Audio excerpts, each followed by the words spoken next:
बिस्मिल्लाहिर्रहमानिर्रहीम। अस्सलाम वालेकुम दोस्तों, मैं फ़हीम अब्बास आप सबको खुश आमदीद कहता हूँ न्यूज़ कैफ़े में, और उम्मीद करता हूँ कि आप सब खैरियत से हैं और आज के दिन का एक अच्छा सा आगाज़ भी कर चुके हैं।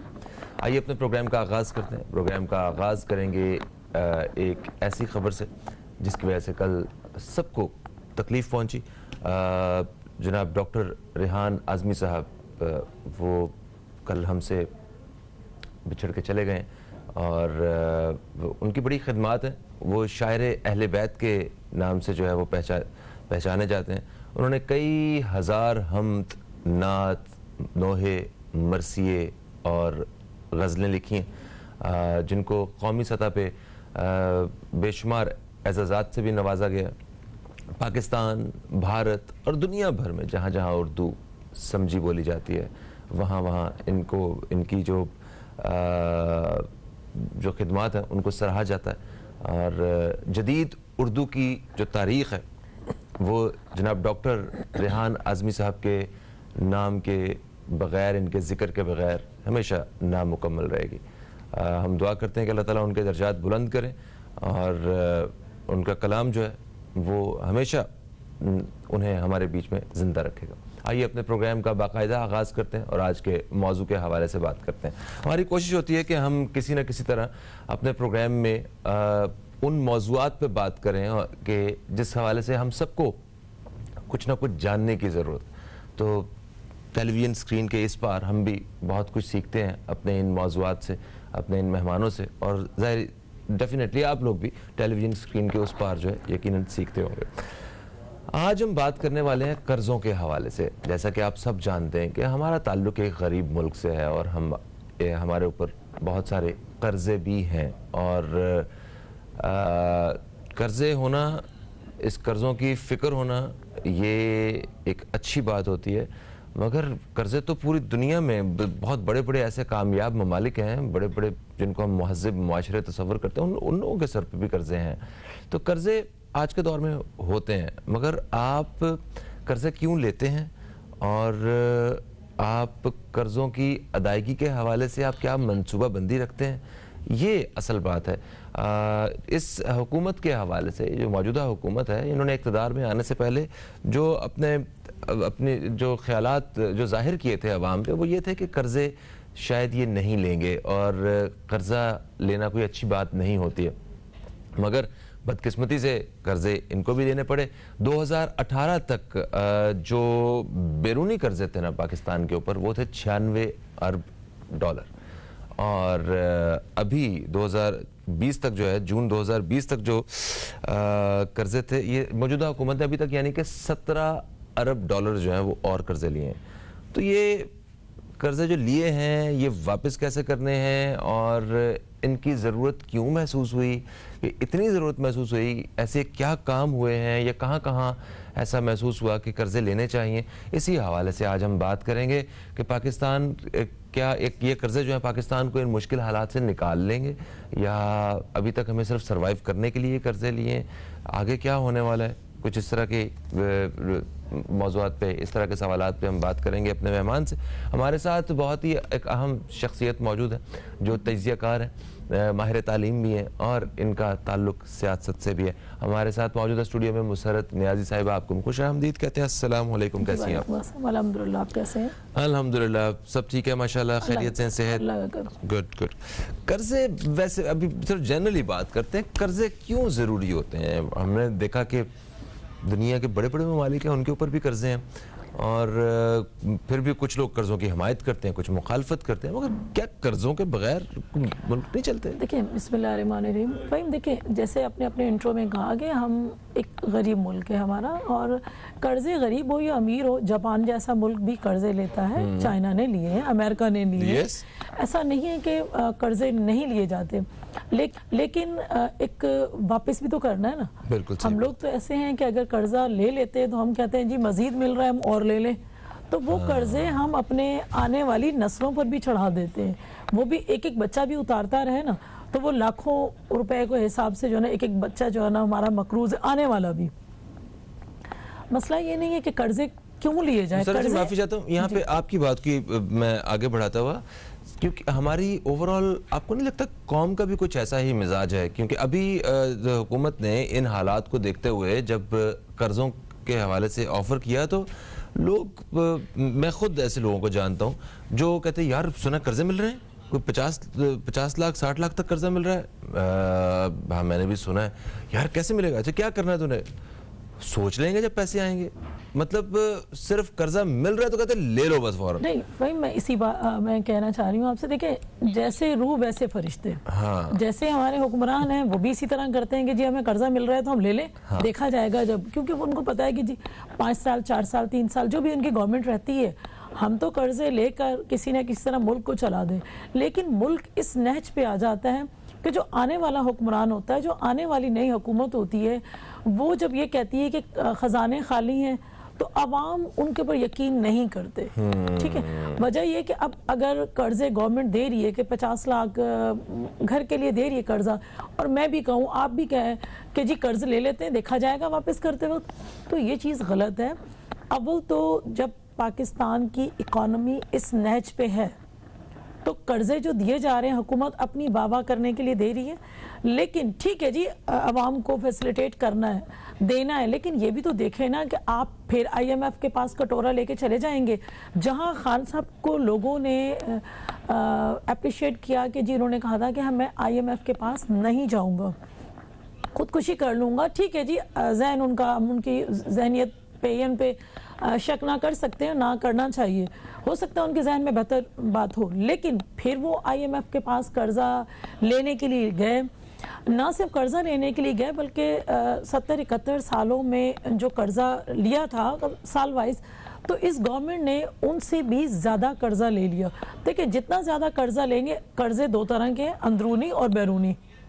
आप अंदरूनी कर्जे अपने बैंकों से ले लेंगे, चाहे वो प्राइवेट बैंक है या उस तरह अदर और भी रिसोर्सेज हैं आपकी, उनसे आप कर्जे ले लेंगे। मुल्की सतह पे भी आप मकरूज हो गए, आप आलमी सतह पर भी मकरूज हो गए, तो फिर मुल्क कैसे चलेगा? अब आप ये देखें जो PTI की गवर्नमेंट, मैं ज़्यादा दूर की बात नहीं करूँगी, 2018 और 19 एक साल की बात कर लेते हैं कि हमारा कर्जा अगर 29 ट्रिलियन था तो वो बढ़कर जो है ना आई थिंक 40 ट्रिलियन हो गया।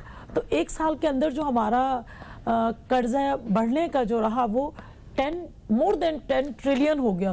तो ये चीज, ये बोझ जो है ना, जिस शरह के साथ जो है जितना कर्जा लिया गया है इस हिसाब से कभी पहले नहीं लिया गया था। ये आपको कहने का मतलब है। हम यहीं से अपने इस मौजू पे बातचीत जारी रखेंगे। एक छोटा सा वक्फा है, वक्फे के बाद आपकी खिदमत में दोबारा हाजिर होते हैं। कहीं मत जाइए, अब तक देखते रहिए न्यूज़ कैफे, देखते रहिए।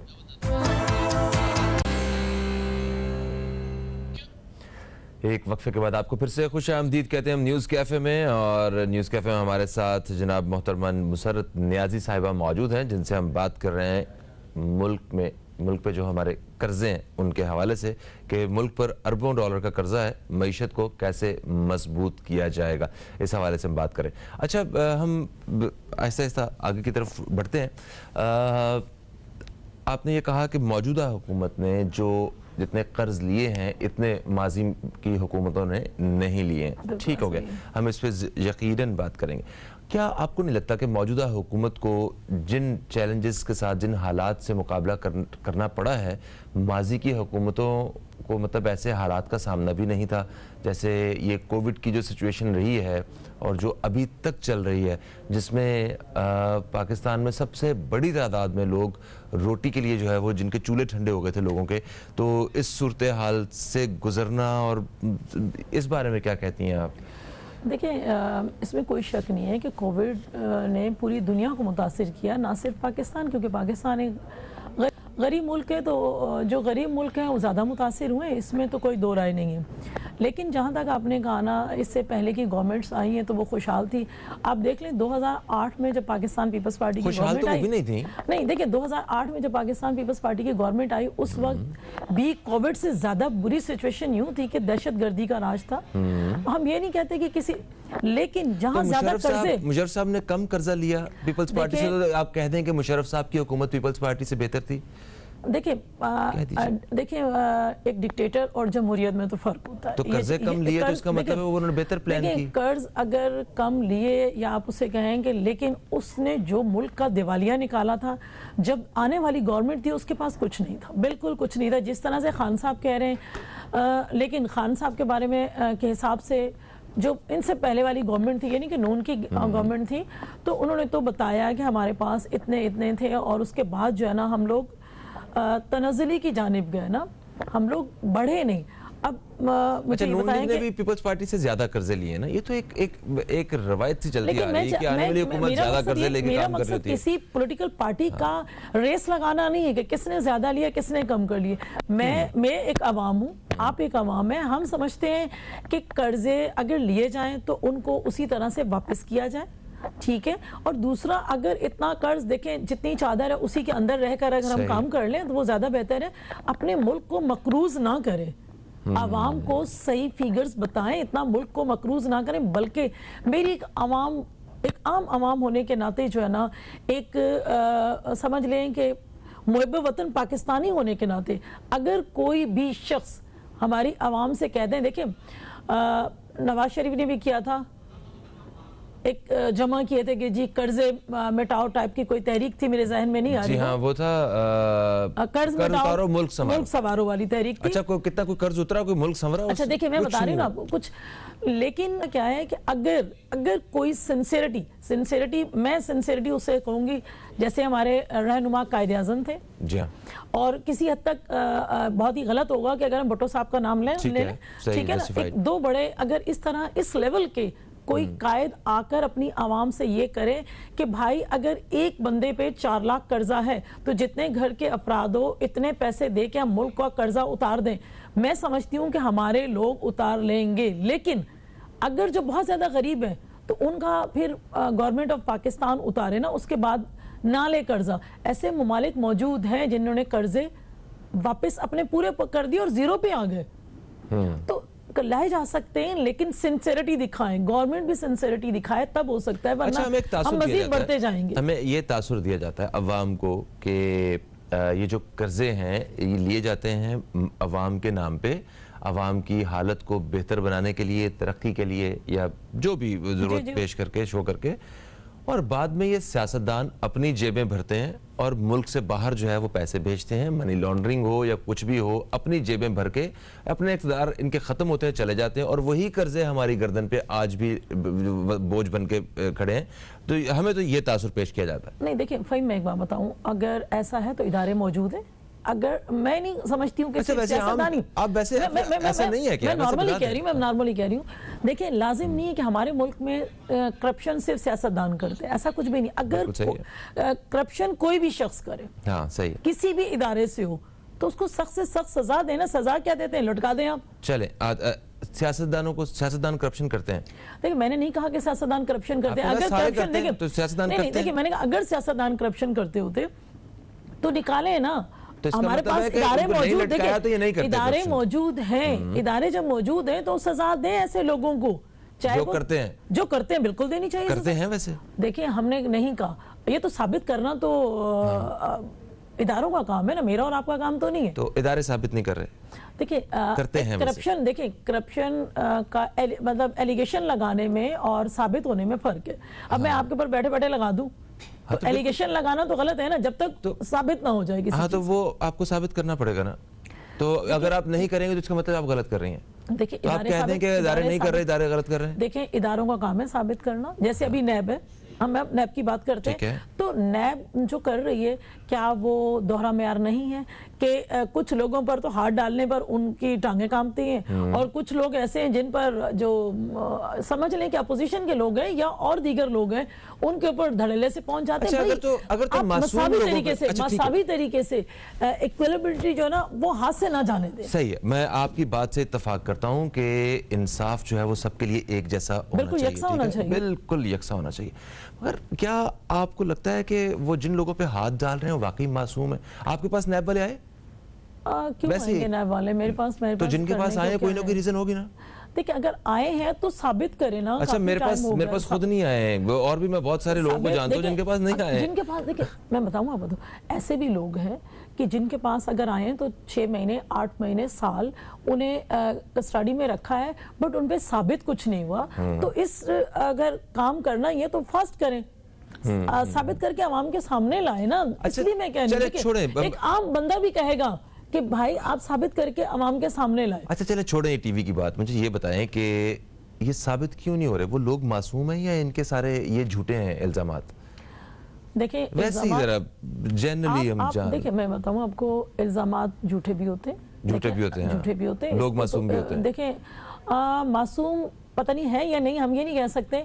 अगर मासूम ना होते तो फिर उनके पर साबित हो जाता। इसका मतलब मासूम है तो साबित नहीं हो रहा ना। अगर बेगुनाह है, मासूम मींस बेगुनाह है तो साबित नहीं हो रहा। आपका कहना है कि ये नैब जिन लोगों पे अभी तक केस किए हुए हैं, हमने 100% नहीं कहा कि जिन लोगों पर। अच्छा कितने परसेंट हो सकते हैं? चले इधर आते हैं, 90%, 80%, 50%। सियासी इंजीनियरिंग होगी तो फिर वो गलत होगा। तमाम इदारों पे जहां जहां करप्शन हुई है वहां नैब अपने पंजे वहां भी गाड़े।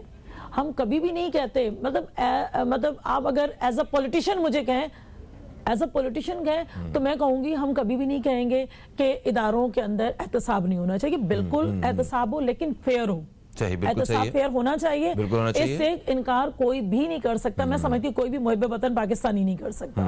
ठीक है, तो किसी चोर के पास क्या ये इख्तियार है कि वो कहे कि मुझे क्यों पकड़ रहे हैं, पहले उसको पकड़े, उसने भी चोरी की है? नहीं, देखिए उसको तो अपनी चोरी का हिसाब देना है ना। तो वो तो बाकी जो लोग चोर नहीं हैं उनका काम है कहें कि हेलो भाई आपने इसको पकड़ा, चले अब उसको भी पकड़ने जाके। देखिए मैं ये बात कहूंगी कि एक चोर और ना चोर वाली बात नहीं है।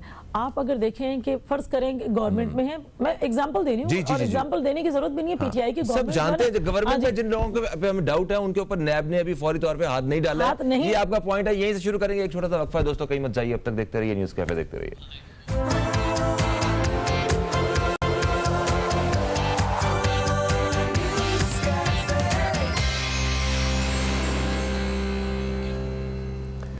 एक वक्फे के बाद आपको फिर से खुशामदीद कहते हैं हम न्यूज़ कैफ़े में। और न्यूज़ कैफ़े में आज हम बात कर रहे हैं मुल्क पे जो हमारे कर्ज़े हैं उनके हवाले से। हमारे साथ स्टूडियो में मौजूद हैं मोहतरमा मुसरत नियाज़ी साहिबा, और हमारे साथ टेलीफोन लाइन पे भी एक मेहमान इस वक्त मौजूद हैं। आप भी तजियाकार हैं और मतलब मुआशी तौर पे हम आपसे काफ़ी ज़्यादा जो है तजिया आपका प्रोग्राम में शामिल कर चुके हैं। जनाब अकमल चौधरी साहब, अस्सलाम वालेकुम। अकमल साहब। वालेकुम सलाम। सर कैसे हैं आप? ठीक हैं? बिल्कुल अल्हम्दुलिल्लाह, दुआएं आपकी तरफ। सर दो बातें अभी तक जो हैं वो मुसरत साहिबा से दो नुक्तों में बात हुई है। पहले तो उन्होंने कर्ज़ों के हवाले से बताया कि उन्होंने ये कहा कि इस हुकूमत ने जितने कर्जे लिए हैं, मौजूदा हुकूमत ने, माजी की हुकूमतों ने कभी इतनी बड़ी तादाद में कर्जे नहीं लिए, पहली बात। दूसरी बात उन्होंने ये की कि हमारे जो इदारे हैं वो सही तरह से यकसा इंसाफ नहीं कर रहे हैं। जिन लोगों ने अगर गलत जो लूट मार की है उनको नहीं पकड़ रहे हैं। तो जरा इन दोनों चीज़ों पर रोशनी डालिएगा। देखें, ये सबसे पहले तो सब लोगों को अस्सलाम वालेकुम। और ये मुसरत नियाज़ी साहिबा है, इससे बहुत अच्छे हमारे ताल्लुकात है, हमारी बहन है ये। लेकिन अब इनका तजिया थोड़ा सा, चूंकि इनकी पार्टी से वाबस्तगी है, तो थोड़ा सा इनका झुकाव और तजिया बाइस इस वजह से हो सकता है। ठीक है कि वो पीपल्स पार्टी को, मैं नॉर्मली कोशिश करता हूँ कि इंडिपेंडेंट किस्म की बात की जाए, न्यूट्रल किस्म की बात की जाए। बिल्कुल सही। देखें, कर्जों की जहाँ तक बात है ना, देखें मैंने अभी कुछ दिनों पहले शब्बर ज़ैदी साहब का इंटरव्यू किया था। उन्होंने एक बात की, उन्होंने कहा कि पाकिस्तानियों का 150 से 200 अरब डॉलर बाहर पड़ा हुआ। ठीक है, और पाकिस्तान का इस वक्त जो टोटल कर्जा है वो 113 अरब डॉलर है। ठीक हो गया। अब अगर वो 150 अरब 200 अरब डॉलर हुकूमत नेकनियती से बाहर ले आती है, मुल्क में वापस ले आती है, तो हमारे तो कर्जों से जान छूट जाएगी। उल्टा हमारे पास जो है ना, उल्टा हम देने की पोजीशन में आए। वो पैसे कौन से हैं? वो लोगों के पैसे पड़े हुए हैं या मतलब यहाँ से लूट मार करके बाहर गए हुए हैं? वो कौन से हैं? सबके हैं। उसमें अच्छा, उसमें बिजनेसमैन का पैसा भी है, उसमें पॉलिटिशियंस का पैसा भी है, उसमें ब्यूरोक्रेसी का पैसा भी है, उसमें हमारे एस्टेब्लिशमेंट के जो है उनका भी पैसा है। सबके पैसे हैं। अच्छा, उन लोगों ने बर्मा वर्मा की नेशनलिटीज भी ली हुई है। अब मैं उनकी बात से या उनका जो अमाउंट है वो तो बहरहाल कॉन्ट्राडिक्ट कर सकता हूँ कि 150 नहीं होगा, 100 होगा, 50 होगा, लेकिन ये बात तय है कि बाहर पड़े हुए। अच्छा, खान साहब की जब गवर्नमेंट आई थी तो उनका मुद्दा भी यही था कि वो जो है ना सबसे पहले लूटी दौलत वापस लाएं। ठीक है। अच्छा, बात ये और अब इनकी अगर आप एहतसाब का वो हिसाब किताब देखें तो ये चंद अरब रुपए, 5 अरब रुपए फलाने से निकाल लिए, 2 अरब रुपए फलाने से निकाल लिए, भाई जी रुपयों की कहानी नहीं है, ये अरबों डॉलर्स की कहानी है।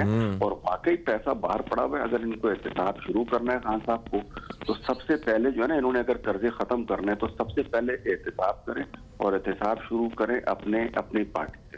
ठीक है सर, ये एहतसाब क्यों नहीं हो पा रहा? आपने सही कहा कि अपनी पार्टी से शुरू करें। मुझे ये बताइए कि एहतसाब का अमल तो डे फर्स्ट से, जब से हुकूमत आई है तब से जारी है, अभी तक कोई उस पर प्रोग्रेस क्यों नहीं मिल पा रही? क्या बात है, लोग मासूम हैं या एहतसाब करने वाले अभी तक नाकाम है?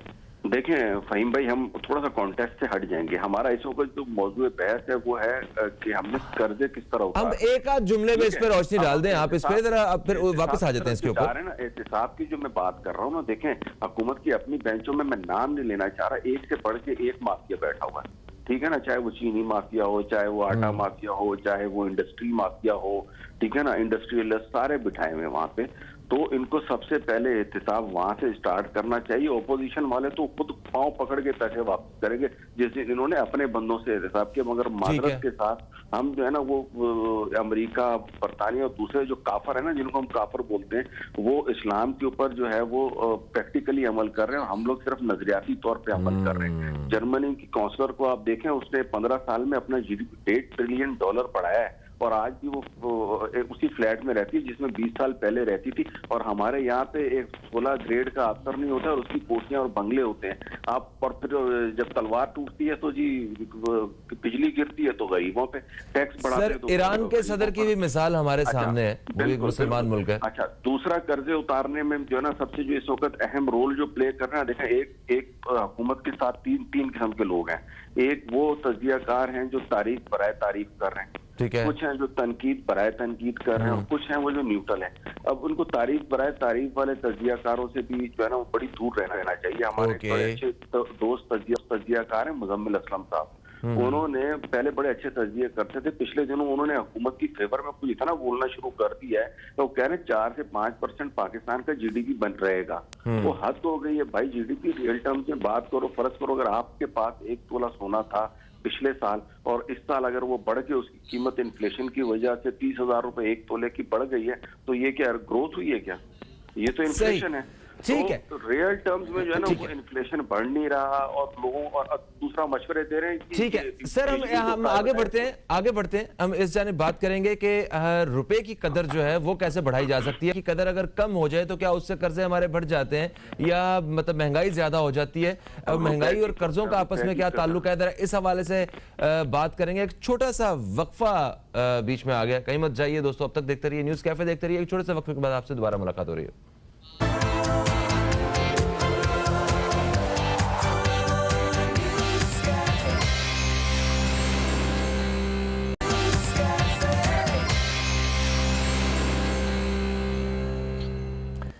एक वक्फे के बाद आपको फिर से खुशामदीद कहते हैं हम न्यूज़ कैफ़े में। और न्यूज़ कैफ़े में आज हम मुल्की कर्ज़ों के हवाले से, बैरूनी कर्ज़ों के हवाले से बात कर रहे हैं। मुसरत नियाज़ी साहिबा हमारे साथ स्टूडियो में मौजूद हैं और टेलीफोन लाइन पे हमारे साथ मौजूद हैं जनाब अकमल चौधरी साहब।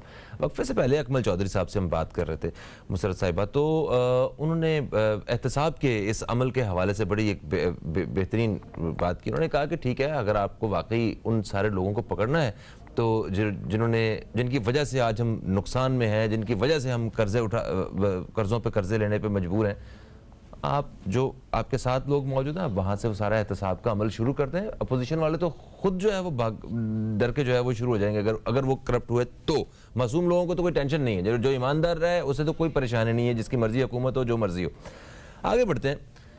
ये बताइए कि जो रुपये की कदर है वो अगर कम हो जाए तो मुल्की कर्ज़ों पे क्या असर पड़ता है, और अगर कर्जे आप लें, ज़्यादा से ज़्यादा कर्जे लें तो क्या महंगाई कम होती है? ज़रा थोड़ा सा इनका क्या आपस में ताल्लुक है, ट्रायंगल है, ज़रा ये बताइएगा। देखिए फ़हीम भाई, एक तो जो चौधरी साहब ने कहा, मेरे भाई हैं, उन्होंने कहा मैं उसको बिल्कुल ऑन करती हूँ बिल्कुल ठीक है कि जो कुछ उन्होंने कहा कि एक तो एक तरफा म्यार होना चाहिए एहतसाब का भी, और दूसरा ये कि जिन्होंने कर्जे देने हैं उनसे कर्जे लेना गवर्नमेंट का काम है। अगर उन्होंने बाहर मुल्क से बाहर रखे हुए हैं या अंदरूने मुल्क है या कोई करप्शन है, तो ये मुल्क का मतलब अपनी जो गवर्नमेंट है उसका काम है कि वो उनसे किस तरह से लिए जाएं। दूसरी बात जो आपने की बड़ी वैलिड बात है कि देखें, जब IMF हमें कर्जा दे रही है और IMF के कहने पर, सारी बात उनके कहने पर हो गया, रुपए की कदर कम होगी, और वैसे भी जब हम कर्ज लेंगे और उसको नहीं लौटा पाएंगे तो कर्जा यकीनन बढ़ेगा। बिल्कुल सही है, सूद पे कर्जे होते हैं सारे, बिल्कुल सूदी कर्जे होते हैं, कर्ज बढ़ेगा। और इस वक्त हमारे पास जो कर्ज बढ़ा है क्योंकि हमारी मुल्क की रुपए की कदर कम हुई है और डॉलर बढ़ा है, तो उस पे तकरीबन समझ लें 4400 अरब जो है ना हमारे मुल्क पर कर्जा मजीद बढ़ गया है। क्योंकि देखें, खान साहब भी अवेयरनेस देते यानी कि कमाई हमने रुपयों में करनी है और लौटाने हमने डॉलर्स में है, रुपए की कीमत जो है कम होती जा रही है जी। सही। और इसी तरह से देखें, जब हमारे रुपए की कदर कम होगी तो यकीनन महंगाई बढ़ेगी, और ना सिर्फ मुल्की सतह पे, अगर हमारा कोई भी शख्स मुल्क से बाहर जाता है तो हमारे रुपए की कदर जब कम होगी तो वहाँ की जो कदर होगी उनके रुपए की, वो हमसे बढ़ी हुई होगी, तो हमारे पास कुव्वत खरीद अगर चाहेंगे भी सही तो कुछ वो नहीं कर सकते। दूसरी बात ये कि देखें, खान साहब की बात थी कि जी मेरे पास 200 मायरे माशियात मौजूद है।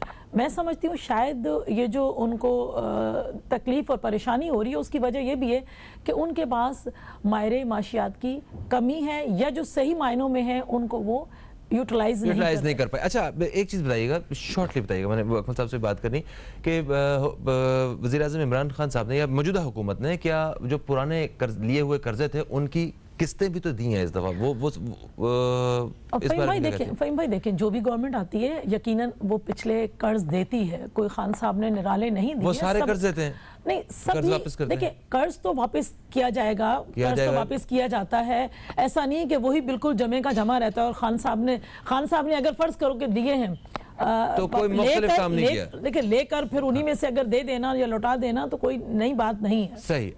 अकमल चौधरी साहब, हेलो जी जी सुन रहा हूँ सर। तो ये जो ट्रायंगल है जरा इसके बारे में बताइएगा, महंगाई, कर्ज और रुपए की कदर में कमी। देखिए, महंगाई का जो है ना वो डायरेक्टली कर्ज या रुपए की तीनों अलग टर्मिनोलॉजी। ठीक है, ओके। जैसे रुपए की जो कदर है ना, दैट इज कॉल्ड पैरिटी।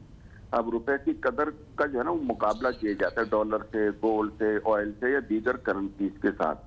तो किसी भी मुल्क के अगर उसके पर रिजर्व अवेलेबल होंगे, है ना, उसकी अदायगियां मुस्तहकम होंगी, उसका ट्रेड डेफिसिट कम होगा या करंट अकाउंट जो है वो बैलेंस होगा, तो उसकी पैरिटी जो है ना वो बराबर होगी, तो उस सूरत में रुपया मुस्तहकम होगा। ठीक है। तो नॉर्मली जो रुपए की कदर है वो बैरूनी अदायगियों के लिए यूज की जाती है। तो नॉर्मली ऐसा होता है कि जब रुपए की कदर कम होती है या अगर मुल्क के फॉरेन एक्सचेंज रिजर्व कम होते हैं तो उसकी पेइंग कैपेसिटी कम हो जाती है। सही। तो जब पेइंग कैपेसिटी कम हो जाती है तो वो रुपए की कीमत के ऊपर असरअंदाज होता है और रुपए की कदर को कम करना पड़ता है, जिसकी वजह से ऑटोमेटिकली कर्जे जो हैं वो बढ़ जाते हैं। जाहिर है अगर डॉलर 1 रुपए का था, 100 रुपए का था, उस वक्त उन्हीं डॉलर्स में आपने कर्जे देने थे 60 के हिसाब से देने, तो 60 रुपए का जो इजाफा है वो रिजर्व की वजह से हुआ है। ठीक है। अच्छा, मौजूदा हुकूमत ने क्या कर्जों की अदायगी के हवाले से कोई गुज़श्ता हुकूमतों से कोई मुख्तलिफ काम किया या वैसे ही है सारा कुछ? देखिए, मौजूदा हुकूमत जो है ना, देखिए कोविड को एक तो सबसे पहले कोविड को जो है ना मैं बताऊं आपको, इकोनॉमिकली अगर देखा जाए ना तो मौजूदा गवर्नमेंट को कोविड की वजह से इकोनॉमिकली क्या फायदा हुआ। एक तो इनके IMF ने लोन डेफर किए, पेरिस क्लब ने लोन को डेफर किया, उसके अलावा $1 बिलियन IMF ने और वर्ल्ड बैंक ने भी किए। सही ठीक हो गया। उसके बाद हमारी जो टेक्सटाइल की ग्रोथ हुई इंडिया और बांग्लादेश वगैरह बंद होने की वजह से, तो ये जो क्रेडिट अगर गवर्नमेंट लेती है ना कि जी हमने कोविड के बावजूद इतना कुछ कर दिया, तो ये कोविड के बावजूद नहीं किया, कोविड की वजह से किया है। ठीक है, बिल्कुल सही हो गया। फर्दर जो है ना थोड़ा सा कंपटीशन का सामना करना पड़ेगा। मतलब अगली मतलब आपकी टेक्सटाइल, आप एक तरफ बिजली महंगी करने जा रहे हैं ताकि कॉस्ट और बढ़े। हमारे जो टेक्सटाइल की मसनूआत है पहले इंटरनेशनल मार्केट में जो है ना वो कम्पीट नहीं कर पा रही प्राइस की वजह से। आप बिजली बढ़ाएंगे तो कहाँ से कम्पीट करेंगे? तो अगला साल जो है ना मैं उसको मजीद चैलेंजिंग देखता हूँ। बिल्कुल ठीक हो गया। अगला साल का ये वाला साल 2021 या 22? 2021 اور 22 دونوں دیکھیں اوکے سسٹینیبل گروتھ کے لیے لانگ ٹرم پالیسیز اور لانگ ٹرم اسٹریٹجیز چلیں گی, چاہے وہ ایگریکلچر سیکٹر ہو, انڈسٹریل سیکٹر ہو, بالکل صحیح ہے, ٹھیک ہے, تھینک یو سو مچ سر. چاہیے سب سے بڑھ کے تھینک یو سو مچ سر اکمل چودھری صاحب, بہت شکریہ, آپ ہمارے ساتھ ٹیلی فون لائن پہ موجود تھے. مسرت نئی صاحبہ آپ کا بھی بے حد شکریہ, آج ہم نے اس حوالے سے کچھ انفارمیٹیو جو ہے ڈسکشن کی. ہم دعا گو ہیں کہ ہمارا ملک جو ہے وہ دن دگنی رات چگنی ترقی کرے اور سارے قرضے ختم ہوں, ہم سب بھی بہتری کی راہ پہ گامزن ہوں. ایک چھوٹا سا وقفہ ہے, وقفے کے بعد ایک بہت ہی اہم موضوع پہ بات کرنا باقی ہے, کہیں مت جائیے, اب تک دیکھتے رہیے نیوز کیفے, دیکھتے رہیے.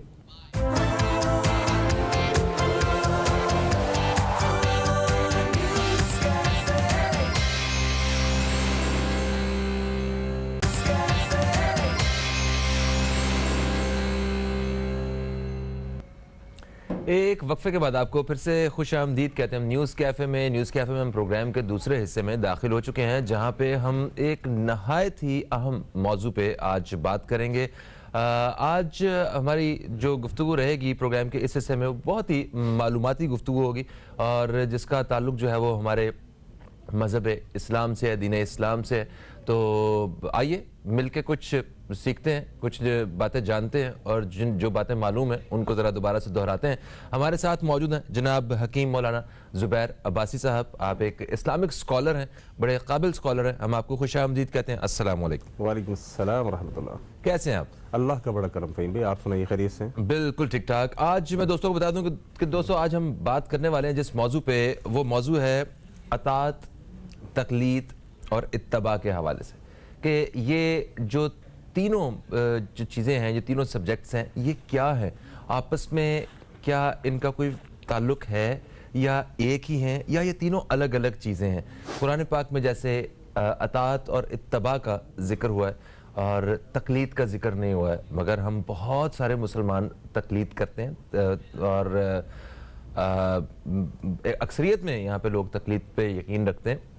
اس تقلید کے حوالے سے ہمیں کن باتوں کا علم ہونا نہایت ضروری ہے, کن باتوں کا علم نہ بھی ہو تو بات چل جاتی ہے. ذرا ان ساری چیزوں کے حوالے سے آج ہم روشنی ڈالیں گے اپنے پروگرام میں.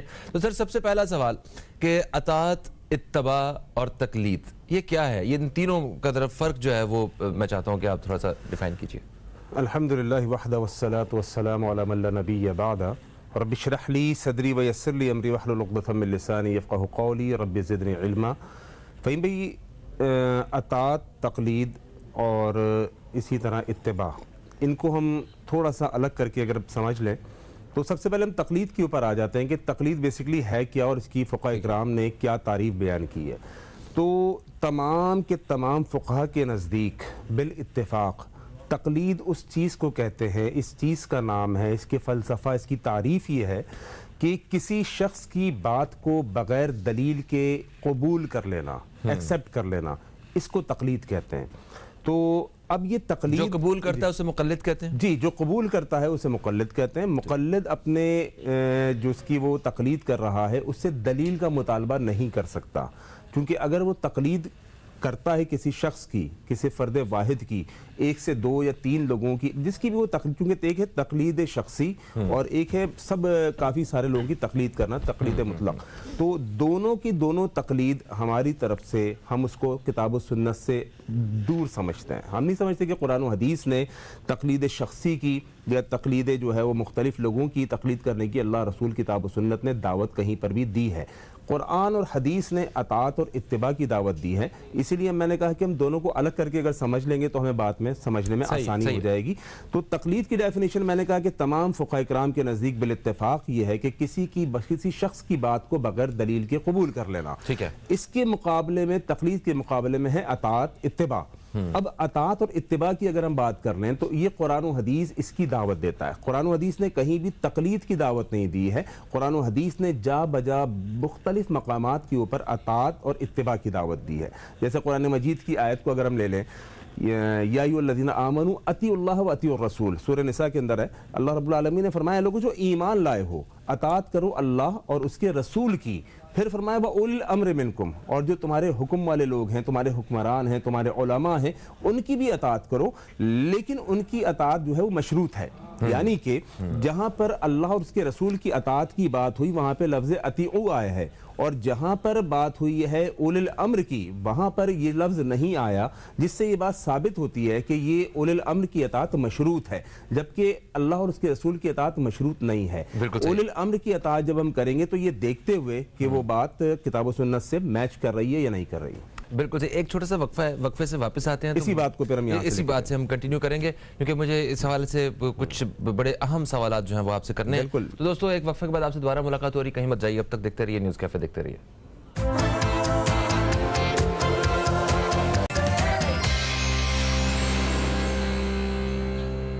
एक वक्फे के बाद आपको फिर से हम खुशामदीद कहते हैं न्यूज़ कैफे में। न्यूज़ कैफे में आज हम बात कर रहे हैं अतात, तकलीद और इत्तबा में फ़र्क के मौजू पे। हमारे साथ स्टूडियो में मौजूद है मौलाना ज़ुबैर अब्बासी साहब, आप एक इस्लामिक स्कॉलर हैं। वक्फे से पहले आपने तकलीद के हवाले से ज़रा तफसील से हमें जो है वो आगाह किया। आप अतात के बारे में बता रहे थे, मैं चाहता हूँ कि अतात और इत्तबा के हवाले से भी थोड़ा सा हमें बताइए। तकलीद के हवाले से तो फ़हीम भाई वक्फे से पहले हमारी बात हो चुकी है, तो उस बात को दोबारा रिपीट करना मैं समझता हूँ हमारे पास वक्त कम है। तो अतात की मैं अर्ज़ कर रहा था, कुरान मजीद सूरत निसा के अंदर अल्लाह रब्बुल आलमीन ने फरमाया या अय्युहल्लज़ीना आमनू, जो लोग ईमान लेकर आए हो, अतीउल्लाह व अतीउर रसूल, अतात करो अल्लाह की और अल्लाह के रसूल की। फिर आगे फरमाया व उलिल अम्र मिनकुम, जो तुम्हारे हुक्मरान हैं, जो हुक्मरान वक्त हैं, जो तुम्हारे उलमा इकराम है, उनकी भी अतात करो। अच्छा, अब जब हम ये बात करते हैं कि अतात की दावत कुरान और हदीस ने दी है, तो सामने से हम पर काउंटर अटैक होता है कि जनाब व उलिल अम्र मिनकुम का हुक्म भी तो अल्लाह ने दिया है, यानी हुक्मरान वक्त की अतात का, यानी उलमा इकराम की अतात का। तो इसका मुख्तसर सा जवाब मैं ये देके आगे चलता हूँ कि अल्लाह रब्बुल आलमीन ने यहाँ पर जहाँ पे अतीउल्लाह व अतीउर रसूल फरमाया, साथ में फरमाया व उलिल अम्र मिनकुम, तो उलिल अम्र के लिए अतीउ का लफ्ज नहीं है। उलिल अम्र के साथ उलिल अम्र जो है ना, इनकी अतात मशरूत है। वो किस चीज़ के साथ, के कुरान और हदीस से अगर उलिल अम्र की बात मैच कर रही है, अगर उलमा की बात कुरान और हदीस के मुताबिक है तो उसको ले लेना है, और अगर बशरी तकाजे से, क्योंकि वो इंसान थे, वो खता उनसे मुमकिन है। वाहिद अल्लाह के नबी अलैहिस्सलातु वस्सलाम एक ज़ात, एक हस्ती ऐसी है जिसके बारे में कुरान सूरह नजम में अल्लाह रब्बुल आलमीन फरमाते हैं मा यंतिकु अनिल हवा इन हुवा इल्ला वही यूहा, नबी की ज़बान से वही के फूल झड़ते हैं। लेकिन नबी के अलावा कोई भी हो, कितना बड़ा इमाम हो, कितना बड़ा मुहद्दिस हो, कितना बड़ा मौलवी हो, आलिम हो, उससे खता के इम्कानात बाकी रहते हैं। लिहाजा फरमाया व उलिल अम्र मिनकुम फ़इन तनाज़अतुम फ़ी शैइन फ़रद्दूहु इलल्लाहि व रसूल, अगर आपस में इनका इख्तिलाफ हो जाए, एक कह रहा है सीने पर हाथ बांधना है, एक कह रहा है नाफ पे हाथ बांध रहा है, एक कह रहा है हाथी छोड़ देना है, फ़इन तनाज़अतुम फ़ी शैइन, अगर इनके आपस में तनाज़ात हो जाए, फ़रद्दूहु इलल्लाहि व रसूल, बस लौटा दो अपना मामला अल्लाह उसके रसूल की तरफ। बिल्कुल सही है। तो अतात की दावत, इसी तरह इत्तिबा के बारे में अल्लाह का कुरान कहता है इत्तबिउ मा उन्ज़िला इलैकुम मिन रब्बिकुम वला तत्तबिउ मिन दूनिही औलिया, इत्तिबा उस चीज की करनी है जो अल्लाह रसूल ने तुम पर नाजिल किया है, वो है कुरान और हदीस। बिल्कुल सही होगा। आपने कहा कि वो मतलब सूरह निसा की आपने वो आयत सुनाई, जिसमें आयत तलावत की, बताया जिसका मतलब है कि ए ईमान वालो, आप अल्लाह की अतात करो, अल्लाह के रसूल की करो, और जो वक्त का हुक्मरान है और आलिम दीन की। अब जो हमारे हुक्मरान हैं उनके बीच में और जो बड़े आलिम दीन हैं इनके बीच में जो इख्तलाफ मुझे जो नज़र आ रहा है सामने, इमरान खान के और मौलाना फजलुर रहमान के दरमियान, अब बंदा किसकी अतात करे? और तीसरा वो मौलाना साहब जो हैं, वो जिनके वो लड़कियों के साथ स्कैंडल आ रहे होते हैं, क्या? हाँ, कवि साहब जो हैं, अब उनकी भी मतलब हम लोग जो है वो मतलब थोड़ा सा सही कह रहे हैं, बिल्कुल। अब आम आदमी भी तो फंसेगा बीच में। बिल्कुल, एक सवाल बनता है। देखें, ये हुक्मरान वक्त और उलमा इकराम का आपस में जो तजाद है, इसको हम ले जाएंगे फरद्दूहु इलल्लाहि व रसूल, अल्लाह रसूल की अदालत में, जिसकी बात में वजन होगा उसकी बात को मान लिया जाएगा।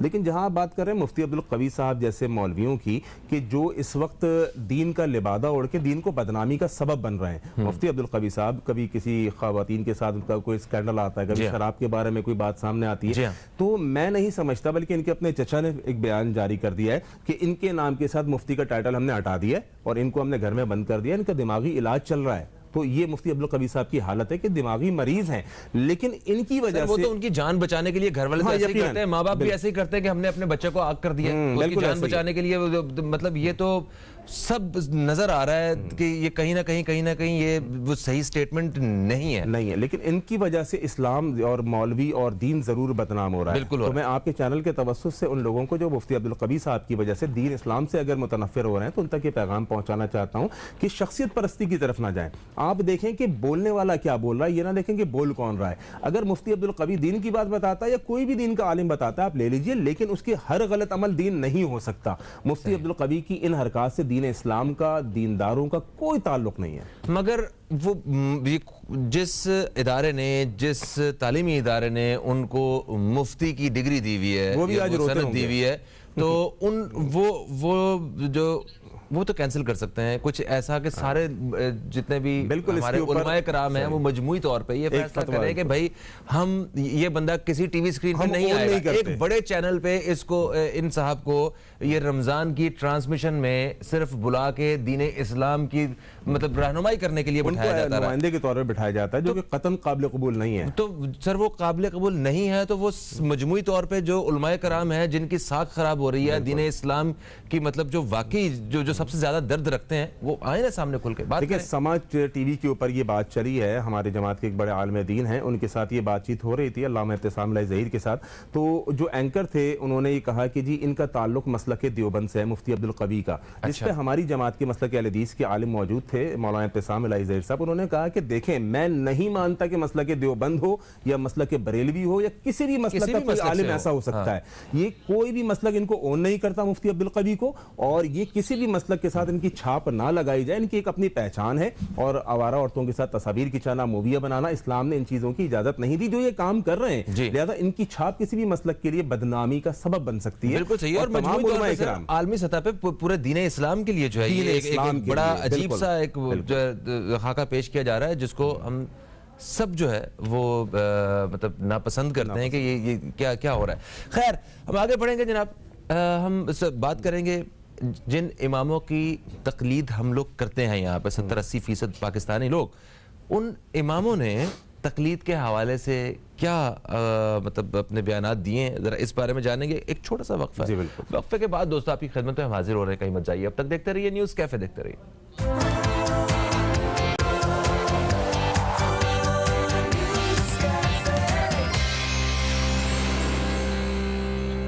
एक वक्फे के बाद आपको फिर से खुश आमदीद कहते हैं हम न्यूज़ कैफे में। न्यूज़ कैफे में हमारे साथ मौजूद हैं जनाब मौलाना ज़ुबैर अब्बासी साहब। आप एक इस्लामिक स्कॉलर हैं जिनसे हम बात कर रहे हैं अतात, इत्तबा और तकलीद के हवाले से। वक्फे से पहले हमने अतात, इत्तबा और तकलीद की जो मफ़हूम है, जो इनकी तारीफ़ है, उस पर हमने बात की है। आगे बढ़ते हैं। तकलीद के हवाले से जिन इमामों ने मतलब जिन इमामों की हम तकलीद करते हैं, बेसिकली पाकिस्तान में देखा जाए तो 70-80% लोग जो हैं वो तकलीद पे वो यकीन रखते हैं और मुख्तलिफ इमामों की तकलीद भी करते हैं। तो इन इमामों ने खुद क्या हुक्म दिया है वैसे तकलीद के बारे में, ज़रा इसके बारे में थोड़ा सा आगाह कीजिए। जी फ़हीम भाई, एक बहुत इंपॉर्टेंट सवाल है कि जिन इमामों की हम तकलीद करते हैं वो खुद क्या कहते हैं तकलीद के बारे में।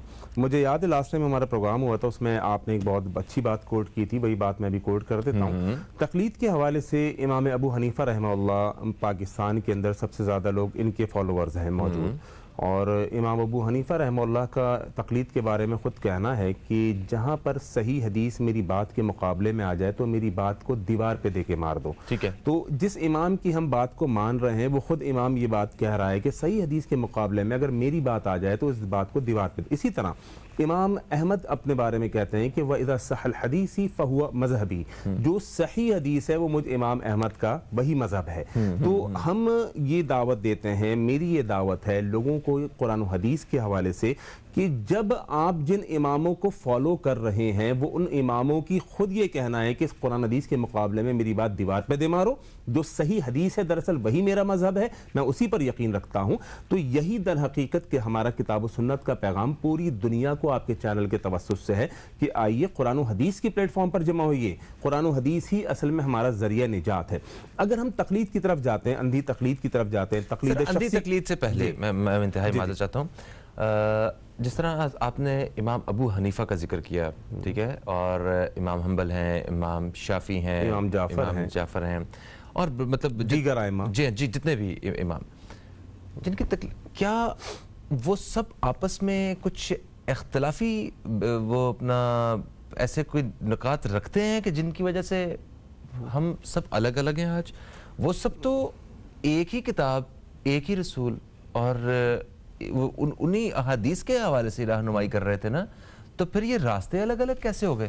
فہیم بھائی یہ ایک بہت بڑا دکھ اور ایک بہت بڑا المیہ ہے جس کا دکھ آپ کو بھی ہے اور مجھ کو بھی ہے، اور ہر ایسے مسلمان کو ہوگا جو امت کو متحد دیکھنا چاہتا ہے۔ جی در حقیقت جتنے بھی ائمہ اکرام گزرے ہیں ان میں اختلافات اگر رہے تو علم کی بنیاد کے اوپر رہے ہیں۔ علم کی بنیاد پر کسی کا کسی سے اختلاف ہونا یہ کوئی بری بات نہیں ہے اور کوئی غلط بات نہیں ہے۔ آپ علم کی بنیاد پر مجھ سے اختلاف رکھ سکتے ہیں۔ مثال کے طور پہ ایک حدیث ہے، اس کو میں سمجھ صحیح سے نہیں پایا، آپ اس حدیث کو صحیح سے سمجھ گئے، تو یہ اختلاف ہونا یہ کوئی بڑی بات نہیں ہے۔ اور علم والا فوراً تسلیم بھی کرتا ہے، تسلیم بھی کرتا ہے، بالکل۔ دیکھیں عبداللہ بن مسعود رضی اللہ تعالیٰ عنہ کتنے بڑے عالم دین تھے۔ عبداللہ بن مسعود رضی اللہ تعالیٰ عنہ دمشق گئے، وہاں پر ان سے ایک شخص نے ایک سوال کیا، اور سوال کیا کہ حضرت بات یہ ہے کہ میری بیوی کا انتقال ہو گیا اور میں نے اپنی بیوی کے انتقال کے بعد ایک چھوٹی عمر کی لڑکی سے نکاح کر لیا ہے، اب مسئلہ یہ ہے کہ میرے جو بچے ہیں وہ عورت نہیں سنبھال پائے گی کیونکہ چھوٹی لڑکی ہے جس سے میں نے نکاح کیا اور میرے اپنے بچے بھی چھوٹے ہیں، تو کیا میں اس چیز کی آپ مجھ کو اجازت دیں گے کہ میں اس لڑکی کو جس سے میں نے نکاح کیا ہے اس کو طلاق دے کے اس کی ماں سے نکاح کر لوں، اس لڑکی کو طلاق دے کے اس کی ماں سے نکاح کر لوں؟ ریزن یہ ہے کہ میرے بچے چھوٹے ہیں اور جس لڑکی سے میں نے نکاح کیا ہے اپنی پہلی بیوی کے انتقال کے بعد وہ بھی چھوٹی عمر کی ہے، تو وہ کیا ان کو سنبھالے گی؟ دونوں تو آپس میں سنبھال ہی نہیں پائے گی، لہذا میں یہ چاہتا ہوں کہ اس بچی کو، اس لڑکی کو میں طلاق دے کے اس کی ماں سے نکاح کر لوں تاکہ یہ میرے گھر پر آئے اور میرے گھر کا نظام اور بچوں کو سنبھال سکے۔ عبداللہ بن مسعود رضی اللہ تعالیٰ عنہ نے کہا میرے سامنے حدیث رسول موجود نہیں ہے، میں حدیث رسول اس وقت نہیں میرے ذہن میں ہے، لہذا میں تم کو کہتا ہوں کہ تم اس بچی کو طلاق دے دو اور اس کی ماں سے نکاح کر لو۔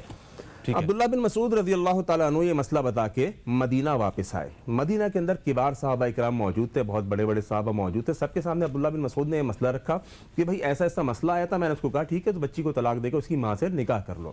تمام کے تمام صحابہ نے یک زبان ہو کر کہا عبداللہ آپ غلط مسئلہ بتا کر آ گئے۔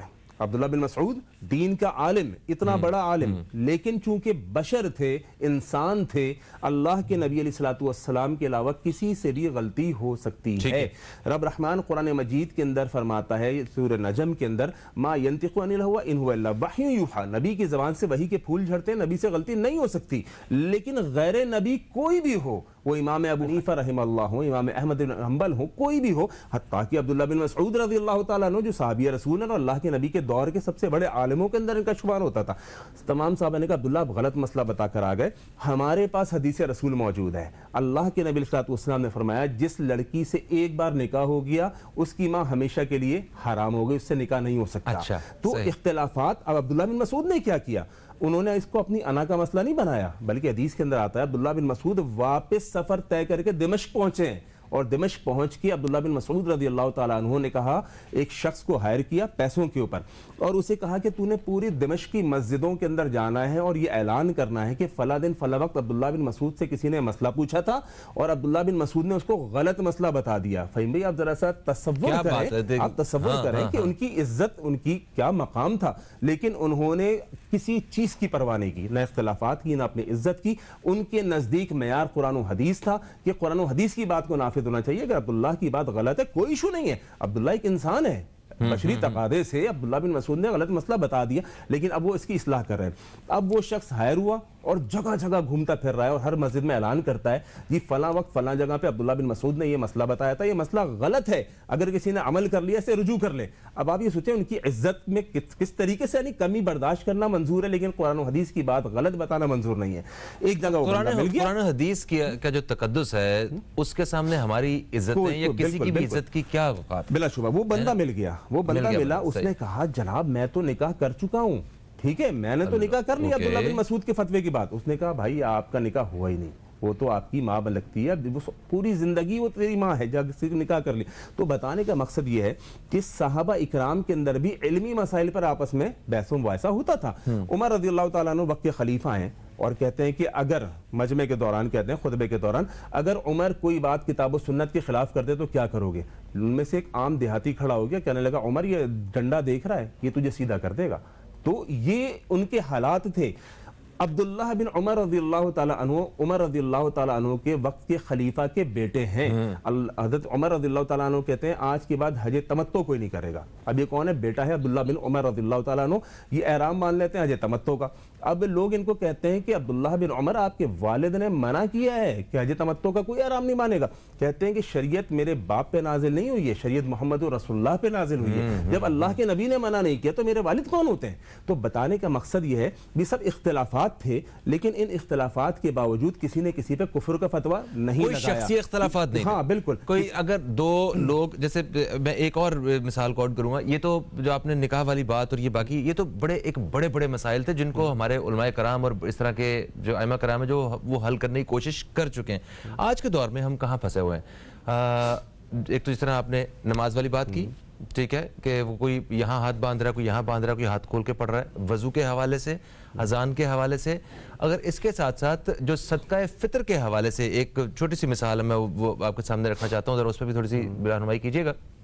کہ جیسے امام ابو حنیفہ, وہ ان کی رہنمائی کے مطابق اور امام شافعی کی رہنمائی کے مطابق کہ جس طرح جو صدقہ فطر ہے اس میں صرف گندم ہی دے سکتے ہیں. امام شافعی یہ کہتے ہیں, وہ یہ فرماتے ہیں کہ اگر آپ کو صدقہ فطر دینا تو گندم ہی آپ دیں گے. جبکہ امام ابو حنیفہ کے مطابق وہ جو رہنمائی ہے وہ کچھ ایسے ہے کہ آپ گندم کی جگہ پیسے دے سکتے ہیں. وہ پیسے جو ہیں وہ زیادہ بہتر ہیں کہ آپ کسی کو پیسے دے دیں گے, یہ انہوں نے کہا. تو اب انہوں نے حدیث رسول دیکھ کے ہی کہا. ہاں اچھا, دونوں کے پاس شرعی دلائل موجود ہیں. ایسا نہیں ہے کہ امام شافعی نے کوئی بغیر کسی دلائل کے یہ رہنمائی کی ہے یا حضرت امام ابو حنیفہ نے بغیر کسی دلیل کے بات کی ہے. تو دونوں کے پاس شرعی دلائل موجود ہیں. ہم کسی کو ایک نہ حق نہیں کہہ سکتے, دونوں اپنی جگہ پہ ٹھیک ہو سکتے ہیں. کوئی لڑائی جھگڑا, ہمارا اختلاف کہیں بھی نہیں ہونا چاہیے. اس پہ رہنمائی کیجیے گا. وقفہ آ گیا غلط ٹائم پہ, بہت اہم سوال. ہاں, ایک وقفے کے بعد آپ کی خدمت دوبارہ حاضر ہوں گے. کہیں مت جائیے, اب تک دیکھتے رہیے نیوز کیفے, دیکھتے رہیے.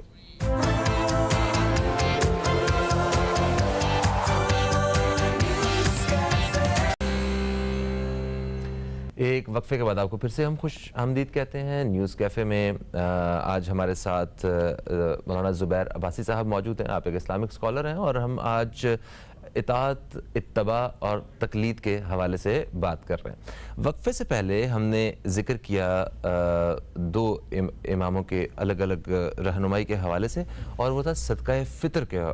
ہم نے ایک موضوع جو ہے وہ چھیڑا کہ امام ابو حنیفہ وہ یہ رہنمائی فرماتے ہیں کہ اگر آپ کو صدقہ فطر ادا کرنا ہے تو آپ گندم کی جگہ اس کے پیسے بھی دے سکتے ہیں اور وہ زیادہ بہتر ہے. جبکہ امام شافعی جو ہے وہ یہ رہنمائی فرماتے ہیں کہ آپ کو گندم کی جگہ گندم ہی دینی ہے. تو یہ دونوں طریقے جو ہیں یہاں پہ رائج ہیں اور لوگ اس پہ عمل کرتے ہیں. دونوں اماموں کے پاس اگر انہوں نے رہنمائی کی ہے تو ان کے پاس شرعی دلائل اس کے ظاہری سی بات ہے موجود ہے, اس کے علاوہ وہ کوئی بات نہیں کر سکتے. انہوں نے خود کہا ہے کہ اگر ہماری رہنمائی جو ہے وہ قرآن و حدیث سے اگر اختلاف رکھتی ہے تو آپ اس کو دیوار پہ دے مارے, اسے چھوڑ دیں آپ, ٹھیک ہے. اور ظاہری سی بات ہے ان کی رہنمائی, ان کا جس طرح انہوں نے ایکسپلین کیا وہ صرف قرآن و حدیث کو ہی ایکسپلین کیا. تو ایسی صورت میں ہم دو مختلف راستوں پہ چلے ہوئے ہیں, تو آپ کس طرح رہنمائی کریں گے؟ اور اس میں آپس میں اختلاف اور گتم گتا بھی. جی ہاں, جی ہاں, اس پہ تھوڑی سی بات کر لیتے ہیں. فہیم بھی بات یہ ہے, ابو موسیٰ اشعری رضی اللہ تعالیٰ عنہ صحابی رسول ہے. میں یہ بات اس لیے بتانا چاہ رہا ہوں کہ ایک طرف امام ابو حنیفہ کا آپ نے موقف بیان کیا اور ایک طرف امام شافعی رحمہ اللہ کا موقف بیان کیا. دونوں نے کوشش کی ہوگی, چونکہ دونوں مجتہد تھے, دونوں نے کوشش کی ہوگی کہ ہمارا جو پوائنٹ آف ویو ہے, ہمارا جو نقطہ نگاہ ہے وہ قرآن یا حدیث کی رہنمائی سے ہو. لیکن بشری تقاضے سے ہو سکتا ہے دونوں میں سے کوئی ایک خطا کھا گیا ہو, ٹھیک ہے, ہو سکتا ہے. لیکن ابو موسیٰ اشعری رضی اللہ تعالیٰ عنہ صحابی رسول ہے. ان کے پاس ایک شخص آیا اور آگر کہنے لگا کہ ایک آدمی کا انتقال ہو گیا ہے اور ان کے انتقال کے بعد ان کی وراثت 3 لوگوں میں تقسیم ہوگی, ایک بیٹی, ایک بہن, ایک پوتی. ٹھیک ہے. ابو موسیٰ اشعری رضی اللہ تعالیٰ عنہ نے کہا کہ میرے پاس اس وقت حدیث رسول موجود نہیں ہے, میرے ذہن میں اس وقت حدیث رسول موجود نہیں ہے, کیونکہ انسان کے علم کے اندر پورا دین ہو یہ ممکن نہیں ہے. تو البتہ میں اجتہاد کرتا ہوں اور اپنے ذہن سے ایک مسئلہ میں تم کو بتاتا ہوں, اگر وہ ٹھیک ہو تو ٹھیک ہے, اگر نہیں ہو تو پھر میرے مسئلے کو کنفرم کر لینا عبداللہ بن مسعود رضی اللہ تعالیٰ عنہ سے, جو کہ ہم میں بہت بڑے عالم دین ہیں. ٹھیک ہے. ابو موسیٰ اشعری نے کہا کہ پوتی چونکہ دور کا رشتہ ہے اس کو جائیداد سے محروم کر دیا جائے, اور بہن اور بیٹی یہ قریب کا رشتہ ہے, ان میں آدھی آدھی تقسیم کر دی جائے. لیکن عبداللہ بن مسعود رضی اللہ تعالیٰ عنہ نے کہا کہ میرے پاس چونکہ حدیث رسول نہیں ہے, اس لیے آپ عبداللہ بن مسعود سے جا کے کنفرمیشن لے لینا, ہو سکتا ہے ان کے پاس حدیث رسول ہو. وہ شخص پہنچا عبداللہ بن مسعود رضی اللہ تعالیٰ عنہ کے پاس اور جا کر کہا کہ جی ابو موسیٰ اشعری سے میں نے فتویٰ لیا اور انہوں نے ایسا ایسا کہا ہے. عبداللہ بن مسعود رضی اللہ تعالیٰ عنہ نے کہا کہ میرے پاس حدیث رسول صلی اللہ علیہ وسلم موجود ہے، اگر میں حدیث رسول موجود ہوتے ہوئے وہی فتویٰ دوں جو ابو موسیٰ اشعری نے حدیث رسول نہ ہونے کی وجہ سے اس کے پاس اس کے علم میں نہیں تھی اور اس نے غلط مسئلہ بتا دیا، اگر میں بھی وہی مسئلہ بتا دوں غلط مسئلہ حدیث رسول علم ہونے کے باوجود، تو میری گمراہی کے لیے کافی ہے۔ یہ نہیں کہا کہ ابو موسیٰ اشعری گمراہ ہو گئے، یہ نہیں کہا، ابو موسیٰ اشعری گمراہ نہیں ہوئے، امام جو ہیں وہ گمراہ نہیں ہوئے، کیونکہ ان کے سامنے حدیث رسول کسی بات میں موجود نہیں ہوگی، لیکن عبداللہ بن مسعود کہتے ہیں میرے پاس حدیث رسول موجود ہے اور حدیث رسول کی روشنی میں ابو موسیٰ اشعری کا غلط مسئلہ انہوں نے بتا دیا، اگر وہی مسئلہ میں بھی یعنی تقلید کرتا ہوا، تقلید کیوں غلط ہے؟ تقلید کو ہم اس لیے غلط کہتے ہیں کہ اگر مجتہد سے خطا ہو گئی تو مقلد فضول کے اندر وہ بھی مارا جا رہا ہے نا، تو مقلد کا کام ہے اگر صحیح حدیث سامنے آ جائے، جیسے کہ مثال کے طور پہ حدیث کی کتاب ترمذی، اس کی شرح تقریر ترمذی، اس کے اندر انہی دو اماموں کا تذکرہ ہے ایک واقعے کا، امام ابو حنیفہ رحمہ اللہ نے ایک مسئلے میں بیان کیا اور اسی طریقے سے امام شافعی رحمہ اللہ نے ایک مسئلہ بیان کیا۔ اب اس وقت ہمارے پاس بالکل آخری کے چند منٹ ہیں تو اتنی ڈیٹیل میں تو میں نہیں جاؤں گا۔ امام ابو حنیفہ رحمہ اللہ نے مسئلہ بیان کیا اور ایک طرف امام شافعی رحمہ اللہ نے مسئلہ بیان کیا۔ امام شافعی کا مسئلہ حدیث رسول کے مطابق تھا اور امام ابو حنیفہ رحمہ اللہ کا مسئلہ حدیث رسول کے متضاد تھا۔ اب نیچے جو مقلد تھا وہ تھا امام ابو حنیفہ کا فالوور، انہوں نے نیچے لکھا الحق والانصاف ان الترجیح علی الشافعی فی هذه المسئلہ، کہ اس مسئلے میں اگرچہ ترجیح حاصل ہے امام شافعی کو کیونکہ ان کا مسئلہ حدیث رسول کے مطابق ہے، بل نحن المقلدون ابی حنیفہ، لیکن ہم مقلد ہیں ابو حنیفہ کے، لہذا ہم پر تقلید کرنا واجب ہے ابو حنیفہ کی۔ یہ چیز غلط ہے، اس چیز کے اوپر میں بات کرنے کے لیے بیٹھا ہوں کہ یہ چیز نہیں ہونی چاہیے۔ اپنی آنکھوں کو بند کر کے تقلید کی اینک چڑھا کر ہمیں فیصلے نہیں کرنے چاہیے جب آپ کو معلوم ہے کہ یہ مسئلہ غلط ہے اور اس امام کا مسئلہ، لوگ ہمیں کہتے ہیں کہ جی اہل حدیث اماموں کی نہیں مانتے، میں کہتا ہوں اللہ کی قسم یہ بالکل غلط بات ہے، اہل حدیث اماموں کو بھی مانتے ہیں اور اماموں کی بھی مانتے ہیں، کیونکہ امام کی اپنی تعلیم ہے، وَإِذَا صَحَّ الْحَدِيثُ فَهُوَ مَذْهَبِي، امام کی اپنی تعلیم ہے، جب میری بات قرآن و حدیث کے مخالف ہو اس کو دیوار پہ دے مارو، اور میں پورے ایمان اور یقین سے کہتا ہوں کہ امام ابو حنیفہ ہوں، امام شافعی ہوں، امام جعفر ہوں، امام مالک ہوں، امام احمد بن حنبل ہوں، کوئی بھی امام جان بوجھ کے خطا نہیں کرے گا، اللہ نے اس کو نہیں پکڑنا، اللہ نے اس امام کو نہیں پکڑنا کیونکہ اس نے یا تو حدیث رسول کو کسی دوسرے مائنڈ سے سمجھا ہوگا یا اس کے پاس حدیث رسول نہیں ہوگی۔ اگر بعد والے کے پاس حدیث رسول آ گئی ہے تو اس کا کام ہے امام کی بات کو چھوڑ دے اور حدیث رسول کے اوپر عمل کر لے اس کی زندگی۔ ایک صحیح مسلم کے اندر حدیث آتی ہے، اللہ کے نبی صلی اللہ علیہ وسلم نے ایک شخص کو امیر بنایا، امیر امام بنانے والا کون ہے؟ اللہ کے نبی صلی اللہ علیہ وسلم، اور ایک قافلے کو اس امیر کے ساتھ بھیج دیا۔ امیر کو کسی بات پہ غصہ آیا، امیر کو کسی بات پہ غصہ آیا، امیر نے کہا جی لکڑیاں جمع کر کے لاؤ، لکڑیاں اس کے ماننے والے بات صحیح ہے، امیر کی اطاعت کرنی ہے، امام کی اطاعت کرنی ہے، لکڑیاں جمع کر کے لے آئے۔ اب جناب علی امیر نے کہا کہ اس لکڑیوں کو آگ لگاؤ، یہ مسلم کی حدیث ہے، اس نے کہا اس کو آگ لگاؤ، اس نے آگ لگا دی، ماننے والوں نے، امیر کی اطاعت کرنے والوں نے۔ اب امیر نے کہا کہ اس آگ کے اندر کود جاؤ۔ اب لوگوں نے کہا بھائی اس آگ سے بچنے کے لیے تو ہم ایمان لائے تھے، ہم اس آگ سے بچنے کے لیے ہم ایمان لائے تھے کہ جہنم میں نہ جائیں، تو ہمیں اسی آگ میں پھینک رہا ہے۔ کسی نے بھی اس کی بات نہیں مانی۔ اللہ کے نبی کے پاس واپسی پہنچے، اللہ کے نبی کو بتایا کہ اللہ کے نبی آپ نے جس کو امیر ہمارا مقرر کیا تھا اس کو کسی بات پہ غصہ آیا، اس نے کہا لکڑیاں جمع کرو، ہم نے کر دی کہ ٹھیک ہے لکڑیاں جمع، پھر وہ کہتا ہے اس کو آگ لگاؤ، ہم نے آگ بھی لگا دی، پھر کہتا ہے اس آگ میں کود جاؤ۔ تو اللہ کے نبی ہم تو ایمان اس لیے لائے کہ جہنم کی آگ سے بچ جائیں، دنیا میں ہمیں آگ میں ڈبو رہا ہے۔ اللہ کے نبی نے کہا بالکل ٹھیک کیا، اگر امیر کی اپنے جو میں نے امیر متعین کیا اس کی بات مانتے وہ اس آگ میں کود جاتے، قیامت تک اسی آگ میں جلتے رہتے۔ تو بات یہ ہے کہ امیر کی، امام کی، حاکم وقت کی وہ بات مانی جائے گی جو قرآن و حدیث سے مطابق ہو، لیکن جو قرآن و حدیث کے مخالف ہوگا وہ کسی کی بھی ہو، میری بات ہو، میرے کسی مسلک کے امام کی بات ہو، کسی مولوی کی بات ہو، جو کتاب و سنت سے متضاد ہے اس کو چھوڑ دیا جائے گا۔ ایون ہمارے ماں باپ کی بات بھی ہو اگر وہ بھی ہمیں گائیڈ کر رہے ہیں، رب رحمان کے مقابلے میں کسی کی بھی اطاعت نہیں ہوگی۔ رسول اللہ کے مقابلے ہمیں اللہ رب العالمین نے ایک فلسفہ میں آپ کو دے دوں قرآن کے ذریعے، قل ان کنتم تحبون اللہ فاتبعونی، کہہ دیجئے اگر تم اللہ سے محبت چاہتے ہو تو اتباع کسی کرنی ہے؟ محمد رسول اللہ کی صلی اللہ علیہ وسلم، تو اللہ کی محبت تم کو آٹومیٹکلی مل جائے گی۔ صحیح ہے۔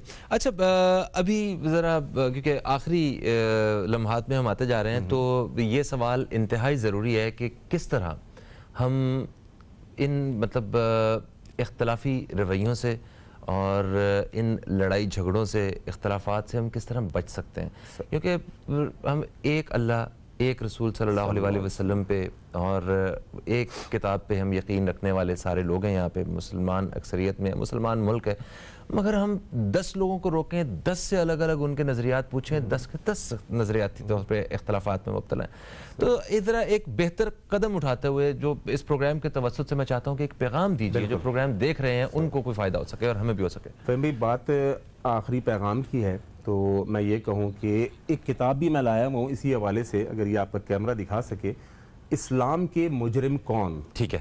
یہ کتاب میرے استاد ہیں محترم محمد حسین میمن حفظ اللہ، دین کے حوالے سے اور دفاع حدیث کے حوالے سے انہوں نے بہت کام کیا، اور اس کتاب کے اندر انہوں نے یہ ثابت کیا ہے کہ اسلام کے مجرم کون ہیں.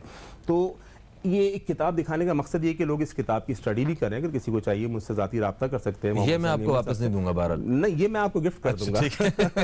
یہ میرے استاد محترم کی کتاب ہے، انہوں نے ان سے دین سیکھنے کو مجھ کو ملا، ان کا بہت احسانات ہیں مجھ پر. تو بہرحال ہماری بات یہ چل رہی تھی کہ آخری پیغام ہم پیار محبت کا کس طریقے سے عام کریں کہ 10 لوگ ہیں، 10 کی آرا الگ ہیں. صرف آرا الگ ہونے کا مسئلہ نہیں ہے فہیم بھائی، ان آرا الگ ہونے کے بعد جو اختلافات کی فضا قائم ہوتی ہے اس کا بھی کوئی غم نہیں ہے کہ علم کی بنیاد پر اختلاف ہو سکتا ہے کیونکہ ائمہ کے درمیان رہا، صحابہ کے درمیان رہا علم کی بنیاد پر. لیکن مسئلہ یہ آتا ہے کہ اس اختلافات کے ساتھ میں اور آپ دست و گریبان ہو جائیں، میں آپ پر کفر کے اور آپ مجھ پہ مشرک کے اور میں اس پر فلاں کے اور اس فلاں پر ایک دوسرے کو اسلام سے خارج کر دیں. یہ چیز قطعاً غلط ہے. اسلام اخوت، محبت، بھائی چارگی کا پیغام دیتا ہے. یہی میرے نبی علیہ الصلوۃ والسلام کا پیغام ہے، یہی قرآن کا پیغام ہے، اور اسی کو میں اپنا پیغام بنا کے اپنے بھائیوں میں عام کرتا ہوں کہ آئیے اللہ اور اس کے رسول کی اطاعت کی طرف. اس میں کوئی اختلاف نہیں ہے. بہت شکریہ آپ کا، آپ تشریف لائے اور آپ نے اس حوالے سے ہماری رہنمائی فرمائی. دوستو اسی بات کو آگے بڑھاتے ہوئے میں صرف ایک چھوٹی سی مثال ایڈ کرنا چاہوں گا کہ اگر ہم کسی مرض میں مبتلا ہوتے ہیں تو ہم کوشش کرتے ہیں کہ ہم شہر میں یا جس جگہ ہم رہتے ہیں وہاں کے بہترین معالج کا انتخاب کریں، ڈھونڈ کے اس کے پاس جائیں اور اپنا مرض جو ہے نا وہ پیش کریں. اگر ہم واقعی کسی مسئلے کا شکار ہیں تو ہماری ذمہ داری ہے کہ ہم ڈھونڈ کے کسی بہترین عالم، کسی علم والے لوگ کے پاس جائیں اور وہاں کسی علم والے شخص کے پاس جائیں اور اس کے پاس جا کے اپنا مسئلہ پیش کریں. اللہ تعالیٰ ہمیں سب کو بہترین مسلمان اور بہترین انسان بننے کی توفیق عطا فرمائے. فہیم عباس نیوز کیفے ٹیم کو دیں اجازت، آپ سے پھر ملاقات ہوگی، تب تک کے لیے خدا حافظ. پاکستان زندہ باد.